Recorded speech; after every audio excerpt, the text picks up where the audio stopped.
Here's the promised video for lesson 41. I'm getting it to you early this week. I'm going to do lesson 41. There's only one example in the book, but I'm going to do two of them. And then I'm going to go into lesson 41 and do some of the problems from lesson 40 just to reinforce what we learned in class. So let's talk about average first. When you're figuring out averages, so before we get to overall averages, let's just do a regular average problem. Say you took 3 tests and you got a 93.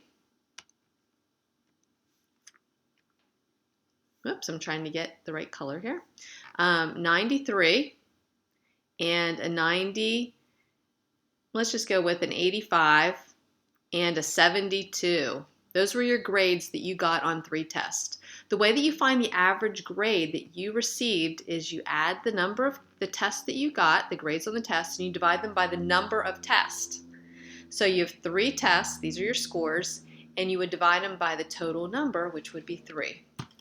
So we would add those numbers up, 93 plus 85 plus 72, and we get 250. And then we divide them by 3.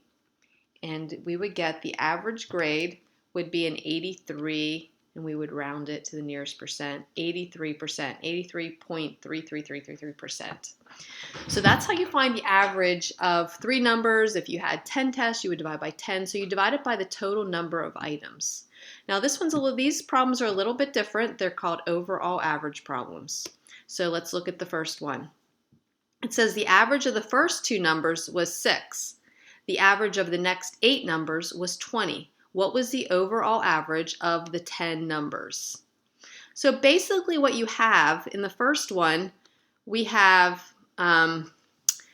the average of the first 2 numbers was 6. So basically you would have the first 2 numbers, so they would both be 6. That would be their average. So you could just put a 6 and a 6. And then the next 8 numbers, the average was 20. So if you had 8 numbers that were 20 and then you divided it by 8, you would get 20. So if each one of them were 20, we could have 8 20s. Let's see, I'm only up to 4, 5, 6, 7. Let's see how many I have now. 1, 2, 3, 4, 5, 6, 7. I need one more. All right, so we're going to add those all up. I should have started to the left a little bit more. And you divide them by the total number. So there's 10 numbers, so we divide them by 10. And when you do that, you're going to get 172 if you add the numerator, divided by 10.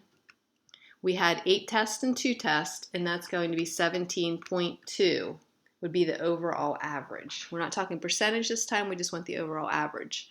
Now, this could be really hard if you had like 50 numbers and you have to write it out 50 times. So here's the shortcut for these kind of problems.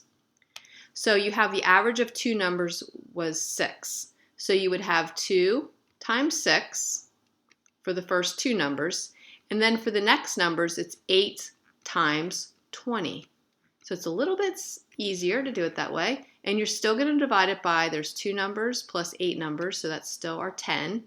And we're going to get the same answer, 172 over 10 equals 17.2. So that's how you do overall average. Let's do one more for clarity. You can rewatch that too. So 12 narwhals, so that's 12 narwhals, had an average of 91, had tusk an average of 91 centimeters long. 4 other narwhals had tusk the average of 110 centimeters long. What was the overall average of the tusk of the 16 narwhals? So look, we have 16, and you can see 12 plus 4 would be 16. So 12 of them had an average of 91 centimeters. So we could add 91 plus 91 12 times, or we could just say 12 times 91. Then we have 4 other narwhals that had tusks an average of 110 centimeters. So we would just take 4 times 110, and we divide it by the total number of narwhals. Now, they might not always say 16 down here. They might have you figure it out. So you would go up, and there'd be 12 there. Oops, my pen just stopped writing, guys. I don't know what happened. It's having a delay. So Hold on for 1 second. You can see I'm trying to write, but it won't let me write. All right, sometimes we have to wait. Sometimes there's an internet delay, which is kind of a problem when you're in the middle of a video. Ah, look at that. Everything that I wrote just came back at me. So hold on a sec. Let's see if I can erase some of this stuff. Okay, so back to this. So we have 12 that were 91 centimeters long and 4 that were 110 centimeters long. We multiply this together and we get 1,092 plus 440 divided by 16. And we get, unfortunately you have to do the long division, 1,532 divided by 16 is going to be 95.75. Now, you want to make sure that that makes sense, right? So if 12 were 91 and 4 were 110, it's going to be a little bit closer to 91 because there were more that were 91. So those are the two examples from lesson 41. I hope that helps you. Just take the number of items times the average, whatever it is, average length, average grade, and then you add it to 4 times the number of other ones times what they were, and that's how you get overall average. So I want to move now to do a few problems from lesson 40, and I'm just going to take them from lesson 41. So I'll just take a few minutes to do this. So let's do, we're going to do page 138 in your books, and let's just start. I'm just going to do some of these. Hold on 1 second until I make my pen a little bit thinner. All right, hopefully that worked. All righty. So 138. So the first one we're going to do number 10, which is x plus 3/4 equals 7/8. All right, remember if it's added, we're going to do the opposite operation, which is subtraction to both sides. So I'm going to subtract 3/4. The goal is to get x by itself. It will say solve. So we're trying to get the variable by itself. Whatever you do to one side, remember we talked about the seesaw, you have to do the other side. So you're going to get x equals, you need to find a common denominator. So we're going to get -6/8. 7/8 minus 6/8 is just 1/8. So that's number 10.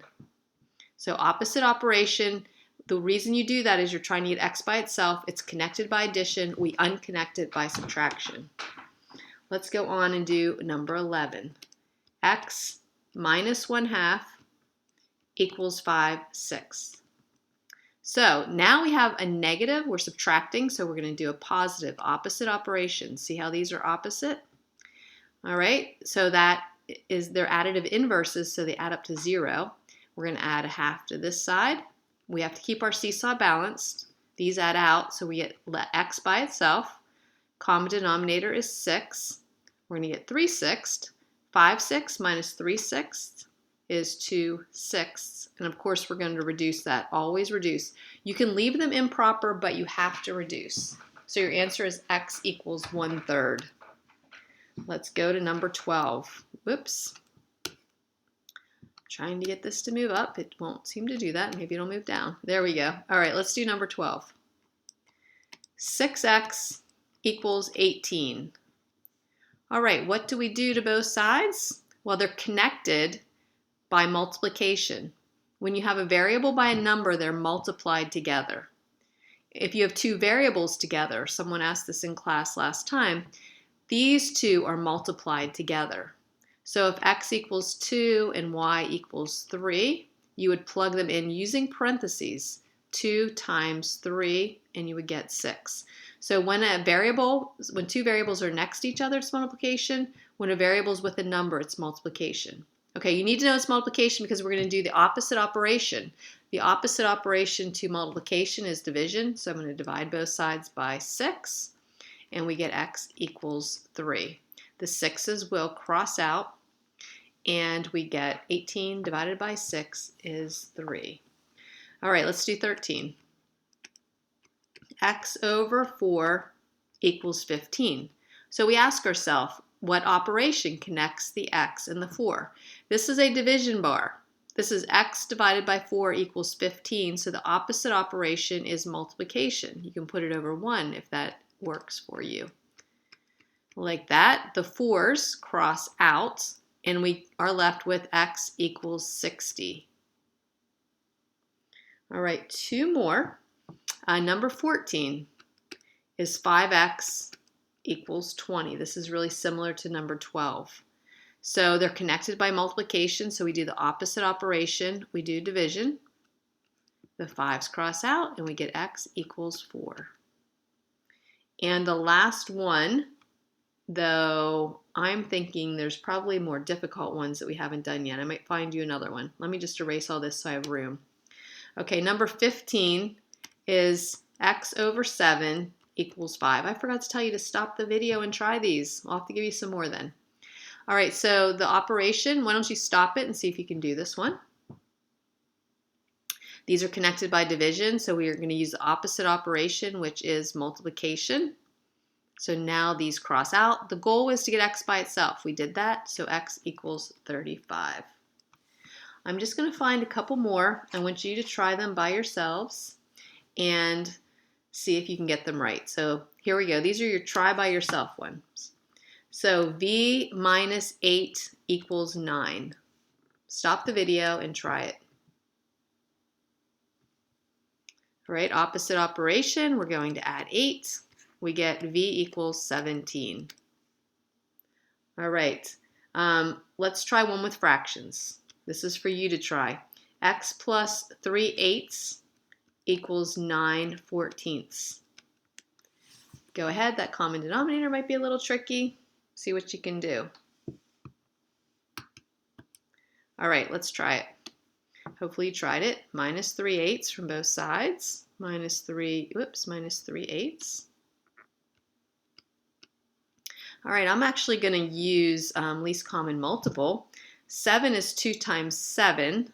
So if we did this to find the least common denominator, we get 2 and 7. If we do the 8, we get 2 and 4.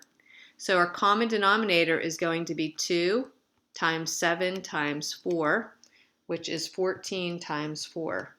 That's what you use the least common multiple for, in case you didn't know that. 56. Remember, you take the lowest exponent on the 2's, which would be 1, the lowest exponent on the 7, the lowest exponent on the 4. So this is going to be 21 right here. And the next one is going to be 4 times 9 is 36. And so we get x equals 5, 1 over 56. And I do believe that's it, that we can't reduce that any further. So that is our answer. All right, one more kind of challenging one. Let's see if you can do this one, and then we'll be done with the video. This one is 2/19. We haven't really done any of these together. Equals 6. Stop the video, see if you can do it yourself. All right, so this is different. If we would divide, I'm just going to show you, I'm going to erase this in a minute. These are connected by multiplication, correct? Yes. So if we were to divide by 2/19, when you divide a fraction by another fraction, you would flip the denominator and multiply. So whenever you have a fraction in front of the variable, we're going to multiply both sides by what we call the reciprocal. So, or the multiplicative inverse. So we're going to flip it, which is the same as dividing. 19 over 2. These all cross out, right? And we get x equals 2 goes into 6 3 times. And then we just take 19 times 3. And we get x equals 57. All right, so that's it for the video. It's lesson 41 overall average, and then a little bit of lesson 40.